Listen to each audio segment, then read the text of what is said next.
नमस्कार, आप देख रहे हैं लोकतंत्र और मैं हूं आपके साथ प्रियंका। लोकतंत्र में आज हम बात करेंगे आशियाने पर आफत की। जी हां, रियल एस्टेट कंपनी सुपरटेक को सुप्रीम कोर्ट से बड़ा झटका लगा। सुप्रीम कोर्ट ने सुपरटेक के नोएडा एक्सप्रेस स्थित एमराल्ड कोर्ट प्रोजेक्ट के अपेक्स एंड सियान यावे 16 और 17 को अवैध ठहराया और दोनों 40 मंजिला टावर्स को उठाने का आदेश दे दिया है। कोर्ट ने खरीदारों की रकम ब्याज समेत लौटाने का भी निर्देश दिया। शीर्ष अदालत ने बिल्डर के साथ मिलीभगत करने के लिए न्यू ओखला औद्योगिक विकास प्राधिकरण के अधिकारियों के खिलाफ मुकदमा चलाने की मंजूरी के इलाहाबाद उच्च न्यायालय के आदेश को भी बरकरार रखा है। उधर सुपरटेक ने कहा है कि वह फैसले के खिलाफ पुनर्निरीक्षण याचिका दाखिल करेगा। सुप्रीम कोर्ट ने अपने फैसले में जो कहा उससे पूरे सिस्टम पर सवाल खड़े होते हैं। कोर्ट ने कहा कि फ्लैट्स बिल्डर और नोएडा अथॉरिटी की नापाक मिलीभगत की वजह से बने और जिनकी मंजूरी योजना का RWA तक को नहीं था। और साथ ही कोर्ट ने कहा कि सुपरटेक के T16 और T17 टावर्स को बनाने से पहले फ्लैट मालिक और साथ ही RWA की मंजूरी ली जानी जरूरी थी। और साथ ही जब इस नोटिस को निकाला गया तो न्यूनतम दूरी की आवश्यकताओं के नियम को भी तोड़ा गया है, तो भी कोई एक्शन नहीं लिया गया। कोर्ट ने माना है कि बिल्डर ने मंजूरी मिलने से पहले ही काम शुरू कर दिया था, यानी कि मंजूरी नहीं मिली और उससे पहले ही काम शुरू हो गया, लेकिन फिर भी नोएडा अथॉरिटी ने कोई एक्शन लिया नहीं और साथ ही बिल्डर अथॉरिटी में साठगांठ इस तरीके की रही कि यह भ्रष्टाचार होता रहा। शहर में रिहाइश की जरूरत है, लेकिन पर्यावरण के साथ तालमेल बनाकर ये होना चाहिए। अब सवाल यह है कि आखिर अफसर और बिल्डर्स पर लगाम कैसे लगेगी? नापाक गठजोड़ से कब तक ध्वस्त होते रहेंगे अरमान? ऐसे में क्या होनी चाहिए रेरा की भूमिका और क्या कानूनों को और सख्त करने की जरूरत है? आखिर खरीदारों के हितों की रक्षा कैसे होगी? करेंगे विश्लेषण, लेकिन उससे पहले नजर इस रिपोर्ट पर।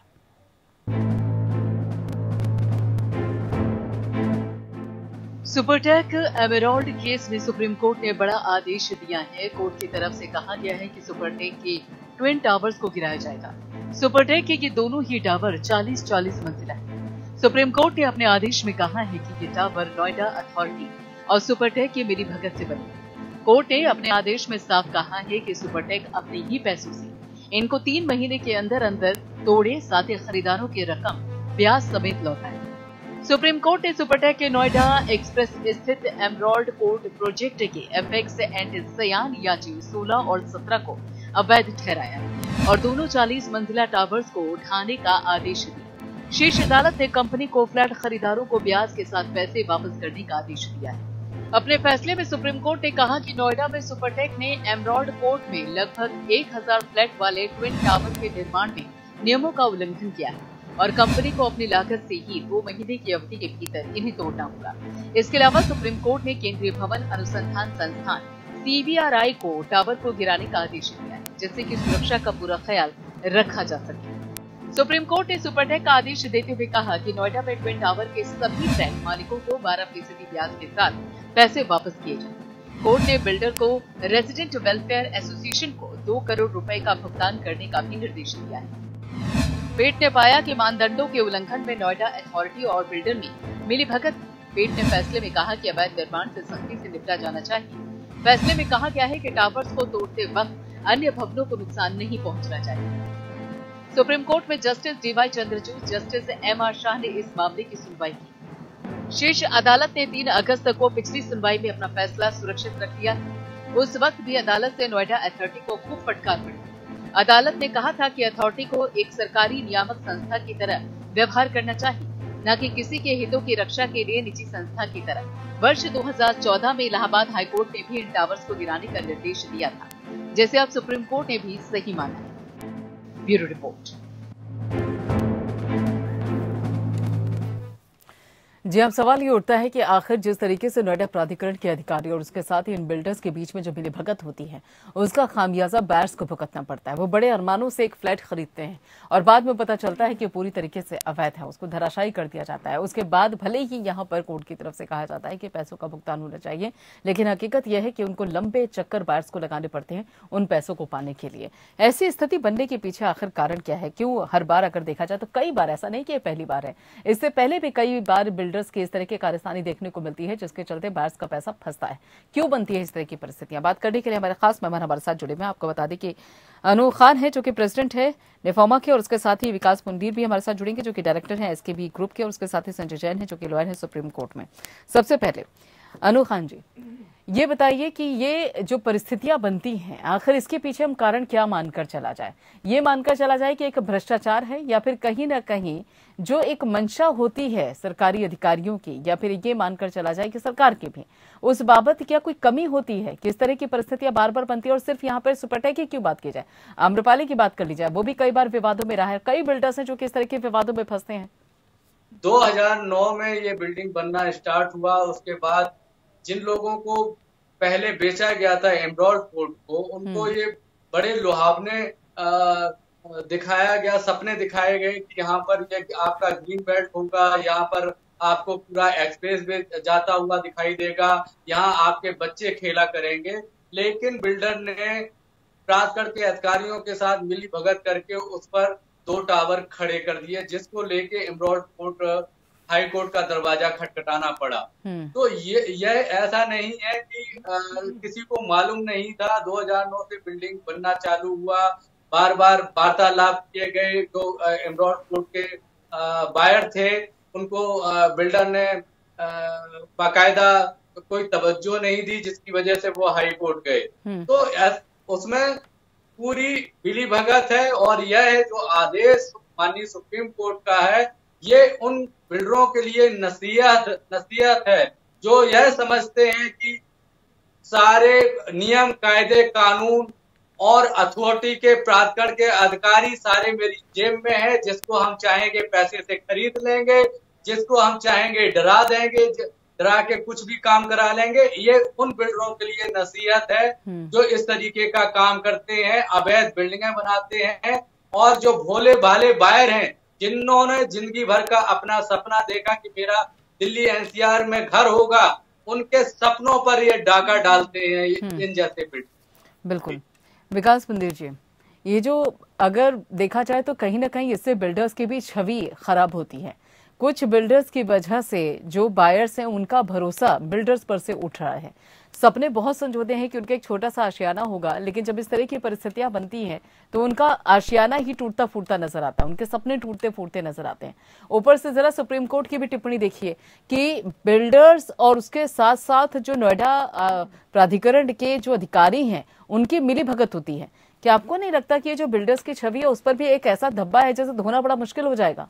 सर को मेरा नमस्कार जी। ये जो इस अदालत में जो है वो बहुत कुछ सोच समझ के लिया है, और जो निर्णय लिया है उसको तो हम लोग को एक्सेप्ट करना ही पड़ेगा। और बिल्कुल आप सही कह रहे हैं कि देखिए इस तरह के जो काम बिल्डर्स कर रहे हैं वो तो गलत ही कर रहे हैं। क्योंकि देखिए मार्केट में लोगों का सपना है, आम आदमी का सपना है कि मेरा एक एनसीआर में मकान होना चाहिए, और लोगों की कमी नहीं है मकान लेने वालों की। लेकिन फिर भी अगर बिल्डर इस तरह की एक्टिविटी करता है जिससे कि उन लोगों को जो है अपना सपना पूरा होने में या उनको मकान मिलने में प्रॉब्लम हो रही है, तो वो तो वाकई में ये निंदनीय कार्य है। ऐसा कार्य तो नहीं होना चाहिए, क्योंकि लोगों की, कस्टमर की मार्केट में कोई कमी नहीं है। अगर आदमी एक बिल्डर अच्छी नीयत से काम करे तो लोगों की कमी नहीं है। इसके बावजूद भी लेकिन अगर आदमी कच्चा लालच सोच के जो है इस तरह की एक्टिविटी कर रहा है, इलीगल वर्क कर रहा है, तो वाकई में उससे तो जो एक अच्छा काम करने वाले जो लोग हैं, जो अच्छे बिल्डर्स हैं मार्केट में, जो लोगों का जो है सपना पूरा करने में सहयोग कर रहे हैं, अच्छा काम कर रहे हैं, तो उनकी छवि तो वाकई में खराब होगी। बिल्कुल। संजय जी, जब सुप्रीम कोर्ट ये कहता है कि देखिए जो नोएडा प्राधिकरण अथॉरिटी है उसके सिर्फ चेहरे से ही भ्रष्टाचार नहीं टपकता है, उसके नाक, आंख और मुंह से भी जो भ्रष्टाचार है वो टपकता हुआ नजर आता है। इससे कितनी गंभीरता से लिया जाए, क्या मायने इसके निकाले जाएं? देखिए माननीय सुप्रीम कोर्ट का जो आज फैसला है ये एक्चुअली में ऐतिहासिक फैसला है। और ये बात भी सही है कि जब इतने बड़ी टावर खड़ी हो गई बिना परमिशन के, तो ये बिना मिली भगत के पॉसिबल हो ही नहीं सकता।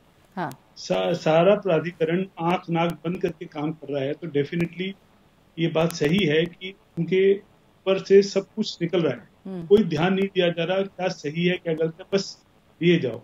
तो उनका भी एक महत्वपूर्ण भूमिका है इसमें कि उन्होंने जो जितने भी फ्लैट ओनर्स उनके साथ जो हादसा हुआ, इसको मैं हादसा ही बोलूंगा, क्योंकि उन बेचारों ने तिल करके पैसा जोड़ा और उसके बाद उनको पैसा नहीं मिला। तो ये जो हादसा हुआ उसके लिए उनको पूरी सीरियसली लेके तो सजा मिलनी चाहिए।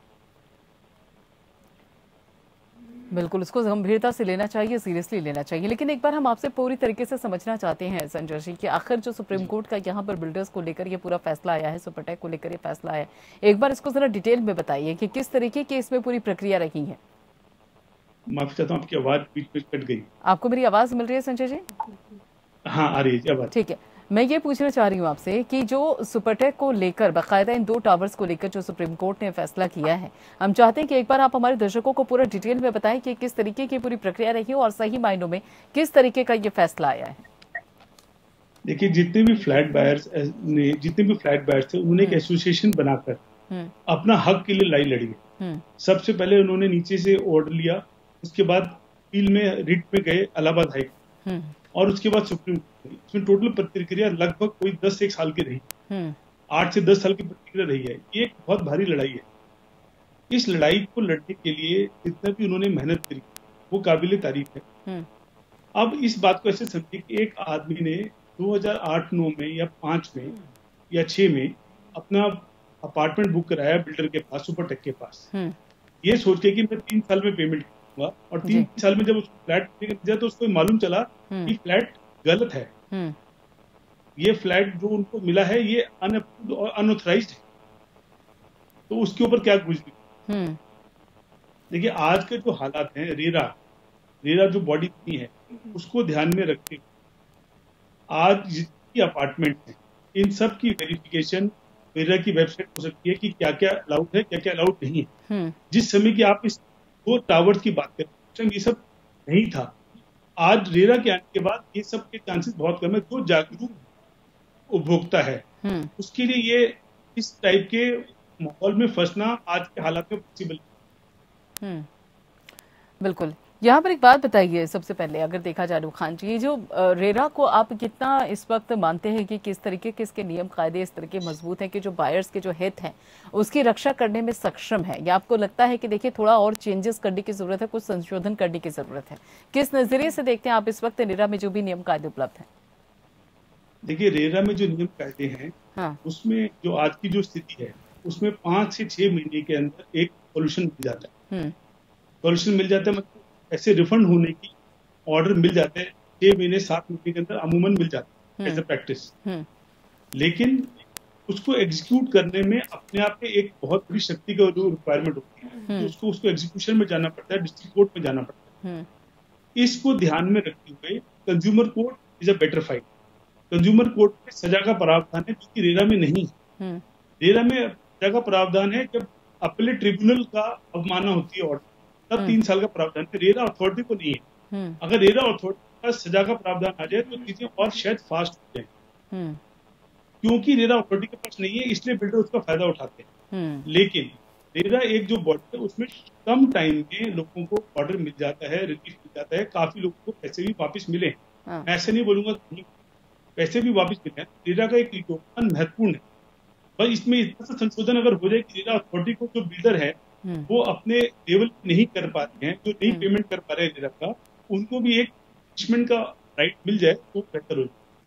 बिल्डर्स को लेकर उसके चलते मायने ये निकलते हैं कि आखिर इसके पीछे किसकी नीयत है जिसमें खोट है कि परिस्थितियां सुधरने का नाम नहीं लेती। हमारे खास मेहमान लगातार हमारे साथ जुड़े हुए हैं।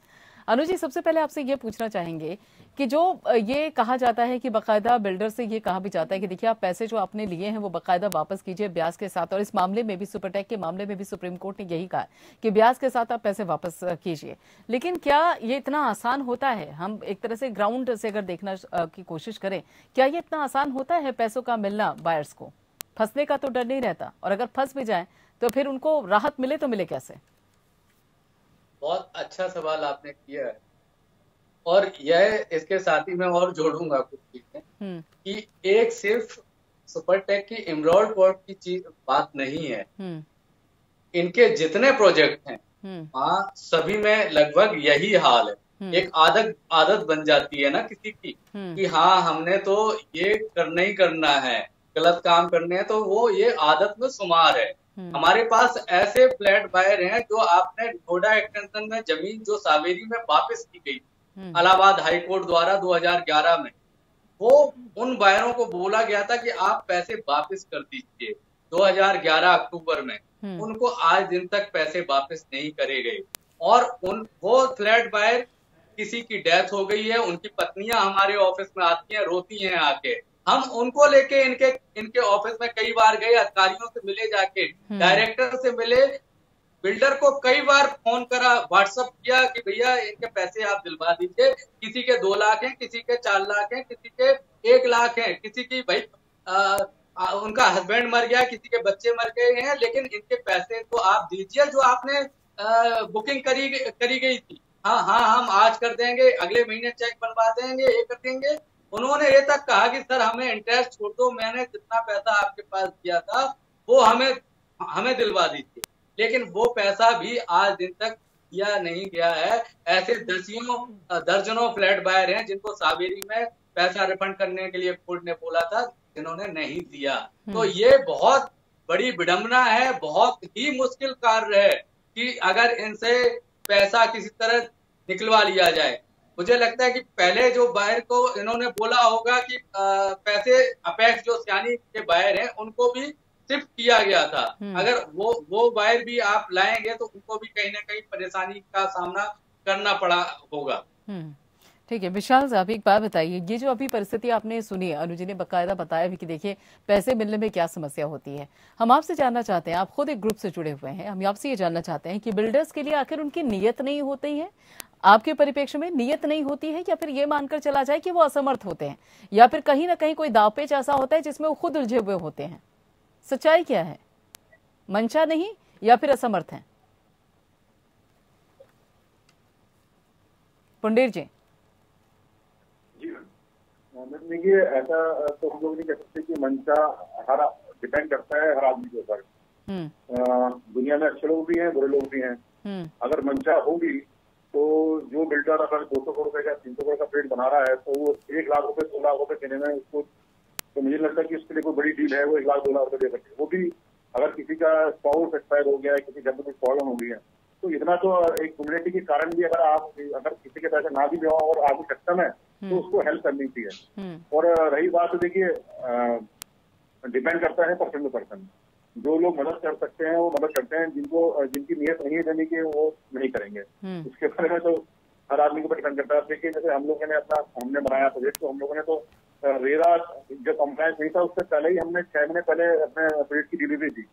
हालांकि हमारी बहुत छोटा सा इतना बड़ा ग्रुप नहीं है, लेकिन फिर भी हम लोगों ने कोशिश करी कि एक आम आदमी जिसने हमारे को भरोसा किया है उस भरोसे को ऊपर हम लोग कायम रहें और समय से उन्हें प्रोजेक्ट दें और अच्छा प्रोजेक्ट बना के दें। लेकिन मैं आपसे ये पूछना चाह रही थी कि आपने एक तरीके से देखा जाए तो काम अच्छा किया कि उन लोगों की मदद की और साथ ही उन लोगों के लिए प्रोजेक्ट ऐसा बनाया ताकि उनको सहूलियत मिले। लेकिन मैं उन बिल्डर्स को लेकर भी आपसे पूछना चाह रही थी, क्योंकि आप इस खुद फील्ड में जुड़े हुए हैं, खुद इस फील्ड में आप काम करते हैं, आप जानते हैं रियल एस्टेट का बिजनेस किस तरीके का होता है।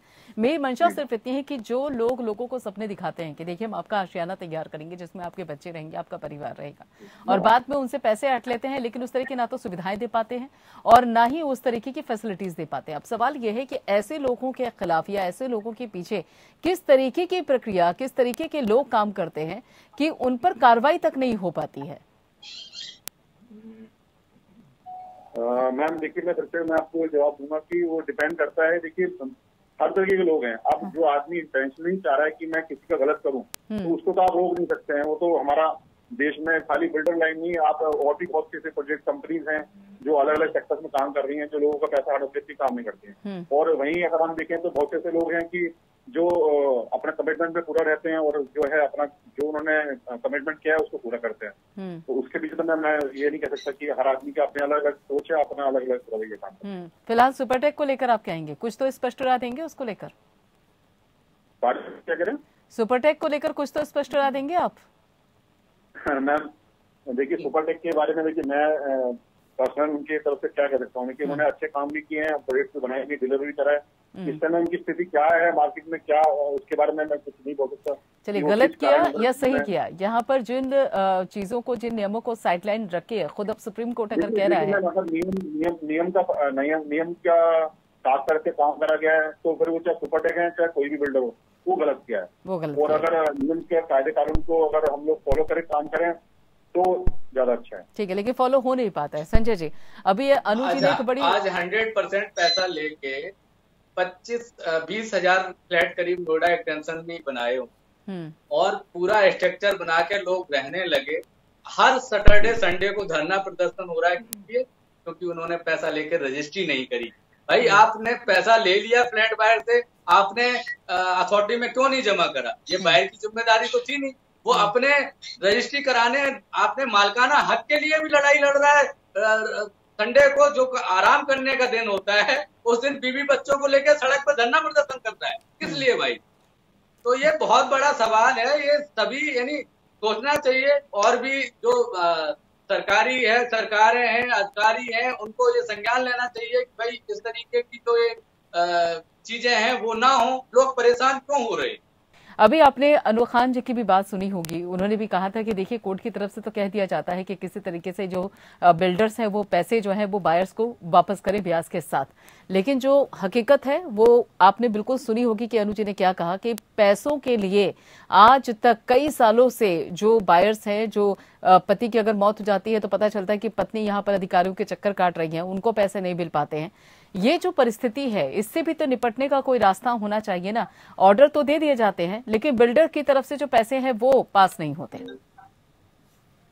देखिए, जो बिल्डर की तरफ से जो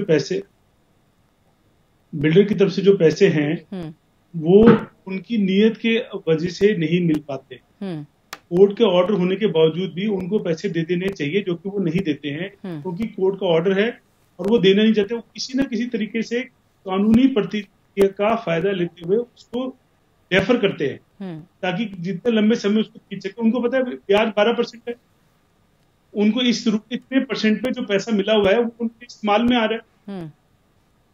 इसलिए कानून को सख्त होना पड़ेगा, तब जाकर वो लोग पैसे दे पाएंगे और उसी वजह से ही पैसे मिल।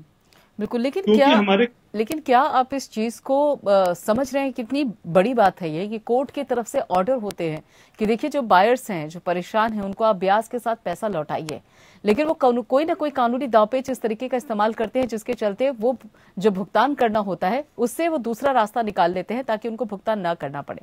उन बायर्स के बारे में सोचिए जिनके परिवार के लोग इस वक्त सपना आशियाने का देखते हैं लेकिन इस वक्त सड़कों पर। और खुद यहाँ पर अनवर खान जी ने यह भी कहा था कि देखिए एक तरफ तो वो फ्लैट खरीदने के लिए पैसा देते हैं, उसके बाद रजिस्ट्री करवाने के लिए बाकायदा अधिकारियों के और जो ये सरकारी दफ्तर होते हैं वहां पर चक्कर काटते रहते हैं।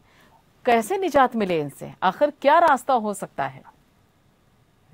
प्रियंका जी, सख्त कानून। देखिए अब जो कानून बना है रेरा का एडवांटेज दो है। एक तो उन्होंने एस्क्रो अकाउंट जो खोला है उसमें बिल्डर बहुत ज्यादा पैसे बाहर नहीं निकाल सकता। ये कानून पहले नहीं था। जब आप सुपरटेक की बात कर रहे हैं, सुपरटेक के टाइम में ये कानून नहीं था।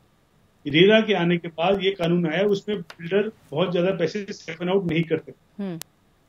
पहले बिल्डर क्या करता था, पैसे ले लेता था और एक प्रोजेक्ट के साथ दूसरा प्रोजेक्ट साथ में चालू कर देता, जिससे उसके पैसे वहां फंसते जाते और वहां सेल नहीं होने की वजह से या किसी और कारण से वहां पैसा फंस जाता था। तो यहाँ ना तो यहाँ पूरा होता था ना वहां पूरा होता था, और यहाँ कोर्ट के ऑर्डर होने के बावजूद भी अगर उसकी इच्छा हो तो भी पैसे वापस नहीं कर सकता।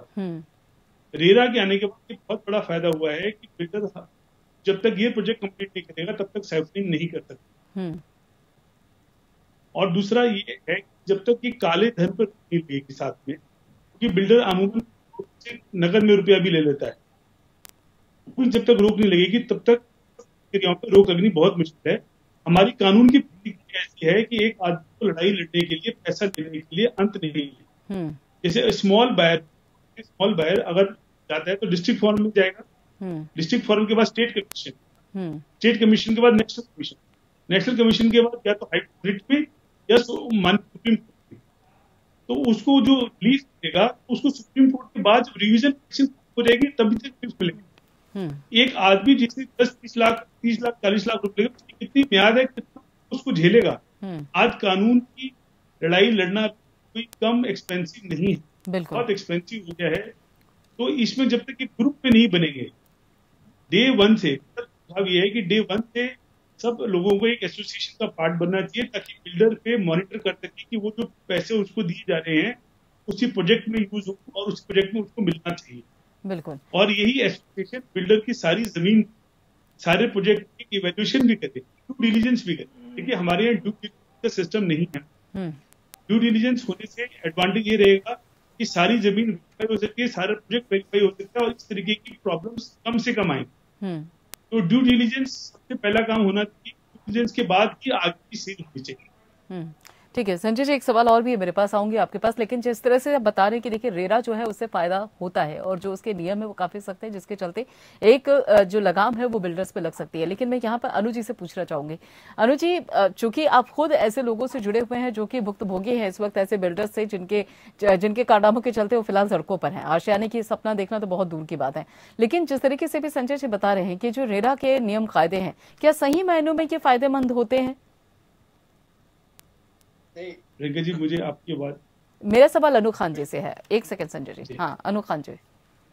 बिल्कुल, देखिए अब अगर बात करेंगे कि आज की स्थिति में अगर फायदा जो रेजिडेंट को मिलना चाहिए वो रेरा के आने से बहुत हद तक चीजें सुधरी हैं। लेकिन ये जो दर्द है ना, जो बीमारी है वो 10 साल पुरानी बीमारी, और उस बीमारी में हम लोग जकड़े हुए, उससे निकलना बहुत मुश्किल हो रहा है। क्योंकि जब तक उससे नहीं निकल पाएंगे, ज्यादातर जो फ्लैट हैं वो 2008 और 9 और 10 के बीच की बुकिंग है। जो लाखों फ्लैट बायर्स जो यहाँ नोएडा, ग्रेटर नोएडा और एक्सप्रेस वे पे फंसा हुआ है, वो उस बीमारी के अंदर ही जकड़ा हुआ है, जो निकल नहीं पा रहा है। उसका क्या था कि एक बिल्डर को उसकी कैपेसिटी नहीं है 1000 फ्लैट बनाने की, उसको आपने 20,000 फ्लैट बनाने के लिए दे दिया गया। तो ये गलती किसकी? सरकारों की। उन्होंने क्या किया कि अपने फायदे के लिए जमीन को बांटते चले गए। अब वो जब ज्यादा जरूरत से ज्यादा आप उसको बांट देंगे तो वो बनाएगा कैसे? उसने क्या करा, चार प्रोजेक्ट को एक साथ स्टार्ट कर दिया। एक साथ प्रोजेक्ट स्टार्ट करने के बाद उसने सारा स्ट्रक्चर बना दिया। स्ट्रक्चर बना के बाहर से पैसा ले लिया। इस प्रोजेक्ट का पैसा उस प्रोजेक्ट में, उस प्रोजेक्ट का पैसा तीसरे प्रोजेक्ट में, तीसरे प्रोजेक्ट का पैसा चौथे प्रोजेक्ट में। वो सारा पैसा लेके बाहर से तो सारा पैसा ले लिया, लेकिन उसने ना बैंक को पैसा दिया, ना अथॉरिटी को पैसा दिया, ना अपने ठेकेदारों को पैसा दिया। बाहर से 95% पैसा ले। तो भाई बाहर की गलती नहीं थी ना। अब ये क्या कि अब रेरा अब आया है, रेरा 2016 में लागू हुआ है। 2016 लागू होने के बाद बहुत सारी चीजें सुधरी हैं। अब उसके पास रेरा के पास केस वही जाते हैं जो कि भाई हाँ हमारे इसने फ्लैट नहीं दिया बिल्डर ने मुझे टाइम से, तो रेरा कहता है इसको आप पैसे आप वापस दे दीजिए। तो वो जब पैसे वापस करने का ऑर्डर तो दे देता है रेरा, लेकिन वो एडीएम साहब के पास जाता है, डीएम साहब के पास जाता है कि सर हमारी इसकी रिकवरी करा दीजिए पैसे की। जब पैसे की रिकवरी कराने के लिए वो जाता है तो बिल्डर कहता है सर मेरे पास तो पैसे ही नहीं है, अब तो मैं तो कंगाल हो गया हूँ। तो ऐसे बहुत सारे लोग हैं जो बिल्डर के प्रोजेक्ट हैं वो एनसीएलटी में है। कई बिल्डर ऐसे हैं जो जेल में है, तो उनको वो पैसा कौन देगा? मेरा तो भाई एक लिमिटेशन है उसकी अभी। बिल्कुल, ये तो एक बड़ी विकट परिस्थिति। सारी चीजें हैं, अब धीरे धीरे सही होंगी। अब बायर भी जागरूक हो गया है, हम भी उनको जागरूक करते हैं कि अब जो भी आप फ्लैट लें, खरीदें, पहले प्रोजेक्ट देखें, उसका नक्शा देखें, उसके कागजात देखें, सारी मालूमात आप कर लें, उसके बाद फ्लैट लें और रेडी टू मूव फ्लैट लें आप।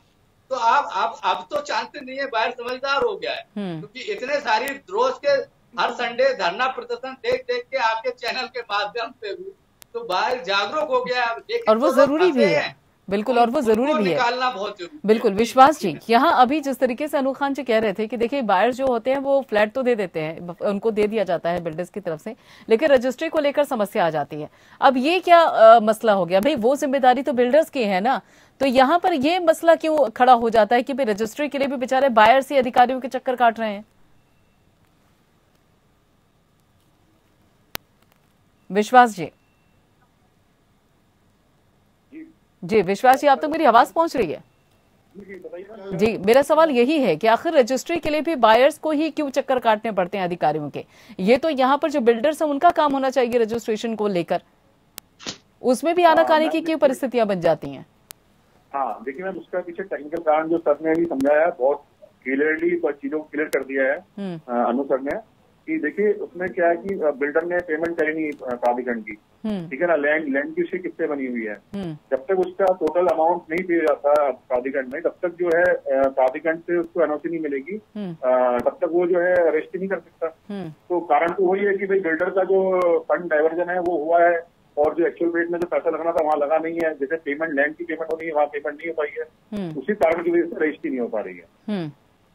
तो यही कारण होता है जिसकी वजह से रजिस्ट्री नहीं हो पाती है। संजय जी, अभी जिस तरीके से अनुज कह रहे थे कि देखिए पैसे तो नहीं मिलते हैं और कई बार एक लंबा इंतजार करना पड़ता है। हालांकि उन्होंने रेरा की थोड़ी तारीफ की है कि इसके आने के बाद काफी हद तक हालात समझे हैं और उसके साथ साथ जो बायर्स हैं वो भी समझदार हो रहे हैं। लेकिन सवाल ये उठता है कि फिर भी परिस्थितियां बनती हैं।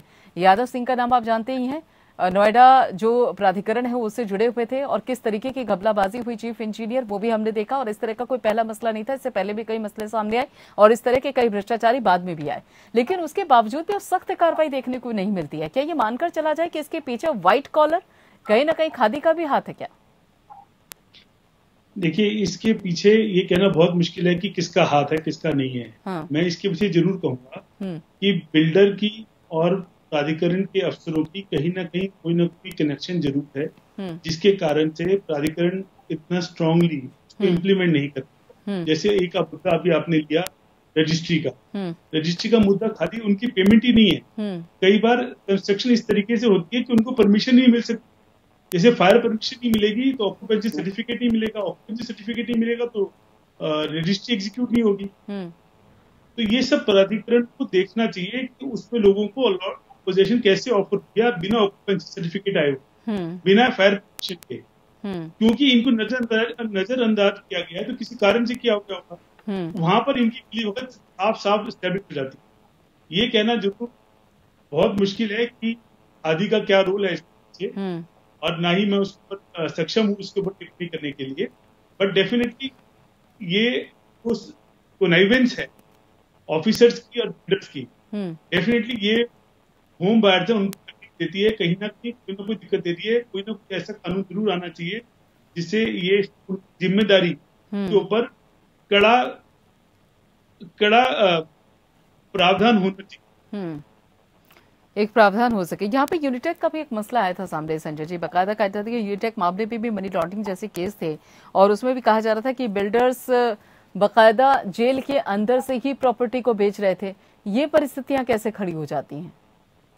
देखिए, यूनिटेक की जब आप बात करते हैं तो यूनिटेक एक बहुत स्टैब्लिश बिल्डर, उसके पास स्टैब्लिश मैन पावर है।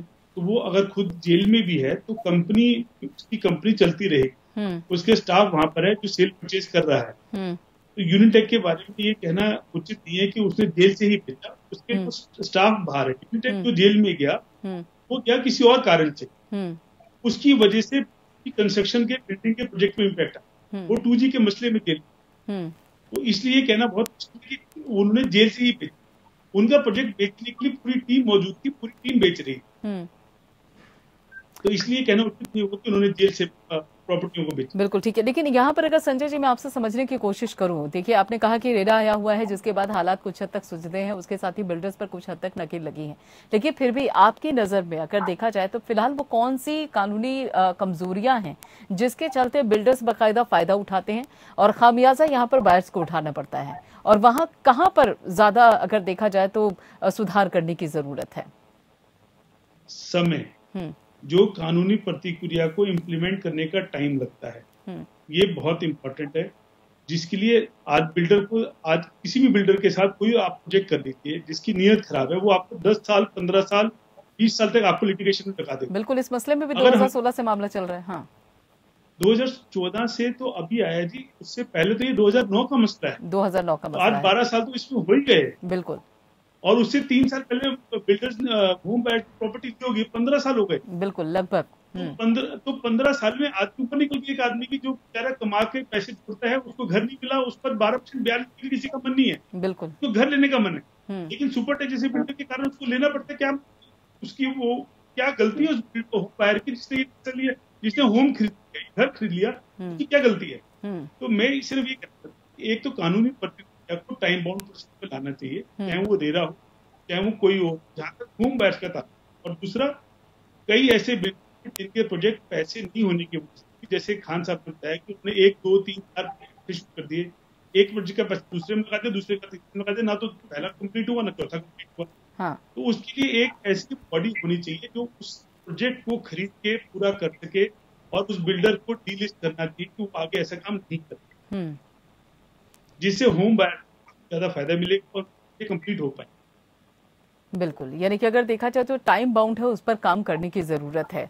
अनु खान जी, क्या आप एक पहलू ये भी नहीं मानते, चलिए ठीक है मानते हैं कि कहीं ना कहीं देखा जाए तो हर एक इंसान का सपना होता है कि वो आशियाना खरीदे अपना, और अपना बजट एक पूरी जमा पूंजी उसमें लगा देता है, इसमें कोई शक नहीं है, लेकिन क्या आप एक पॉइंट ऐसा मानते हैं, कई बार हम ये भी देखते हैं कि जब आप कस्टमर को या बायर्स को देखते हैं कि भाई ये बिल्डिंग है, यहाँ पर आपको सस्ता फ्लैट मिल रहा है, तो कई बार वो सिर्फ रकम देखते हैं, उसका बजट देखते हैं, किस तरीके से वो पास हुआ, किस तरीके से उसमें पूरा काम हुआ है, उस तरफ उतना ध्यान नहीं देते हैं, या फिर जो कानूनी कार्रवाई होती है उस पर भी पूरी तरीके से फोकस नहीं कर पाते हैं। तो ये एक पॉइंट है जिस पर आपको लगता है कि देखिए बायर्स को भी थोड़ा काम करने की जरूरत है कि सिर्फ बजट के हिसाब से नहीं बल्कि जो उसका पूरा नक्शा है उस पर भी पूरा ध्यान देने की कोशिश करें। अनु खान जी, यहाँ पर क्या है, बायर वो क्या देखेगा कि सरकारी जमीन है, कहीं अवैध जमीन तो नहीं है, कॉलोनाइजर तो नहीं है, यहाँ बाकायदा गवर्नमेंट द्वारा पास की हुई जमीन की, मास्टर प्लान अप्रूव था, सारा चीजें यहाँ पर यूनिवर्सिटी होगी, यहाँ पर पार्क बनेगा, यहाँ पर सड़कें होंगी, वो सारा चीजें प्राधिकरण के नक्शे से पास था और वो सरकार द्वारा बिल्डरों को जमीन दी गई। तो हम जो फ्लैट बायर्स है जिसने अपने जिंदगी भर का सपना देखा, इन लोगों ने बड़े बड़े होर्डिंग लगाए, यहाँ पर सेलिब्रिटी बड़े बड़े अमिताभ बच्चन, शाहरुख खान, जितना जो जिस पे बिल्डरों पे था उन्होंने पैसा खर्च करके उनको लाए, उनसे ऐड करवाई। तो हम लोगों ने क्या देखा कि भाई ये गवर्नमेंट की जमीन है, फ्लैट अफोर्डेबल हाउसिंग है, दिल्ली एनसीआर में सबका सपना था कि एक अपना घर होना चाहिए, तो उसके तहत ये घर बुक किए गए थे। अब ये थोड़ी पता था कि 10 साल पहले जिसने घर बुक किया है उसको यानी आज 2021 हो जाएगा और घर नहीं मिलेगा। आज भी जो लाखों फ्लैट बायर हैं वो अपने घर का सपना देख रहे हैं, उन्होंने 10 साल पहले बुक किया, आज भी उनके फ्लैट की नींव नहीं खुदी, वो अपनी जमीन देखते हैं जाके कि घर तो सपने में बना हुआ है, सिर्फ ब्राउजर लेके बैठे हैं कि हाँ हमने घर बुक किया। तो ये सारी चीजें जो अभी संजय जी ने बताया, बिल्कुल मैं जोड़ना चाहता हूँ कि ये जो नियत जो है ना, बिल्डर की नियत नहीं थी, वो महंगी गाड़ियां, यानी बिल्डर ने पहले 10 लाख की गाड़ी थी तो हाँ जी 1 करोड़ की गाड़ी होनी चाहिए मेरे पास, हमने लंच करने भी जाना है तो दुबई जाना है लंच करने, शाम को वहां से वापस आ जाना। तो ये मेंटेलिटी जो सेट थी, वो पैसे किसके थे, वो बायर के पैसे। वो एक बार कम से कम वो शमशान घाट पे जाए, शमशान घाट पर जाके देखे कि भाई वो क्या पैसे लेके जाते हैं, वहां पे अरबपति आते हैं वहां पर, और वो उनका अंतिम संस्कार होता है, अरबपति खरबपति होते हैं वहां पर, क्या वो उनकी राख बचती। बिल्कुल, संवेदनशीलता होनी बहुत जरूरी है। वो चीज जाके देख लेगा तो ये जो पैसों की भूख है ना, वो खत्म शायद हो जाती है और कोई ये फ्लैट बायर के घर मिल जाता। बात करने के लिए हमारे खास मेहमान हमारे साथ जुड़े हुए हैं। विश्वास जी, देखा आपने यहाँ पर अनु खान जी की भी बात सुनी होगी, कितना गुस्सा होता है बायर्स में जब इस तरह की परिस्थितियों का वो सामना करते हैं। सवाल ये उठता है कि जब ये परिस्थिति रहेगी तो रियल एस्टेट बिजनेस उसको किस हद तक आघात लगेगा। जी, यहाँ पर आपने देखा है कि बायर्स में कितना गुस्सा है इस तरीके के बिल्डर्स को लेकर। आपको नहीं लगता कि ये जो गुस्सा है ये रियल एस्टेट बिजनेस के लिए थोड़ा सा घातक साबित हो सकता है? मैम देखिए, जो अभी में ये सही